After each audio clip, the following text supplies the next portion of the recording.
Hello, welcome to Threads FlossTube number 11. I've got a few things to talk to you about today. There's some housekeeping, there's my new embroidered piece of clothing, and I've got a project from the EGA seminar in America that I taught last year. So they're the things for you today. First of all, I will show you my piece of embroidered clothing. So this is my new knitted jumper. It's my coronavirus jumper. I'm calling it that because this is the time that I've knitted it in. And to give it some extra symbolism, I embroidered a little coronavirus on the sleeve. So it's very subtle. Sorry, I'm trying to make it so you can see it well. It's very subtle, and that's the way I wanted it to be. I just wanted it to be a little something that reminds me of the time that I knitted it in.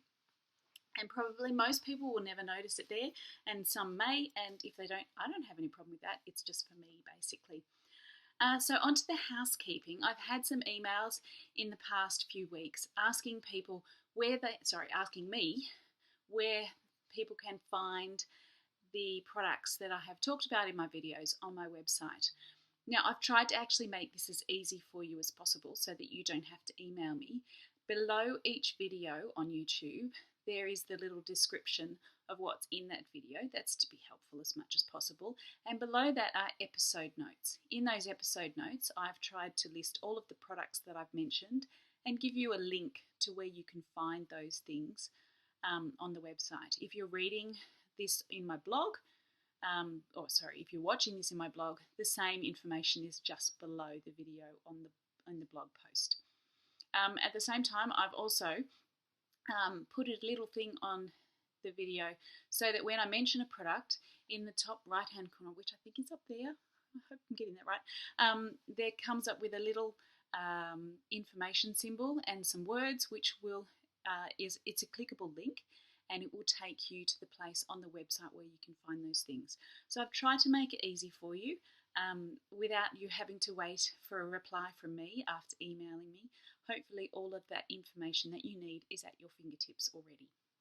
Okay, so onto the embroidery for the day. Last year I taught at the Embroiderers Guild of America seminar, their national seminar, which was in St. Louis, Missouri. I had a great time. I was really scared before I went of how it was going to go. I wasn't scared of the people. I wasn't scared of going to America. What I was scared of was, one, that I wouldn't get my visa approved, because I know some of the Australian tutors have occasionally not had visas approved and they've had to teach by video link. And if you know anything about my classes, most of them are counted embroidery, and a lot of what I do during that class, apart from teaching you, is going around the class and checking the counting of your work. How I was going to do that by video link, I was unsure. I'm so glad I got my visa and I was able to go. The other thing I was scared about was the class sizes. American class sizes are quite a bit larger than what we have in Australia, and I was quite worried about how I was going to handle that. Apparently, the students in my class absolutely loved it though. I had really lovely feedback, and it was a fantastic experience, so I will do it again at some point when we get to travel again. So this is the project that I taught. It was a Whitework sampler cube. I had decided that, obviously I wanted to do some whitework because that's just what I do, but I wanted to do something that wasn't flat. I didn't want to do something that could be framed or put on a surface. I wanted it to be a three-dimensional object. So I was thinking through different shapes, and I decided that a cube was probably the most achievable in a class. And so therefore that gives me 6 faces to work with. And I thought, well, 6 faces means I was actually thinking of doing Portuguese whitework. I could do 6 faces of Portuguese whitework, all with a different design, and so that gives the students a lot of different things to try. And I mentioned this to my husband, and he said, well, why don't you do different styles of embroidery on the faces, and that will help them to learn a whole heap more. And I just thought, what a fantastic idea that was. So on this, we have 2 sides of Sardinian knotted embroidery. We've got 2 sides of Fitsum, which is Hvitsom. It's a Norwegian whitework. It's a lot like Hardanger, but it doesn't have the cut work.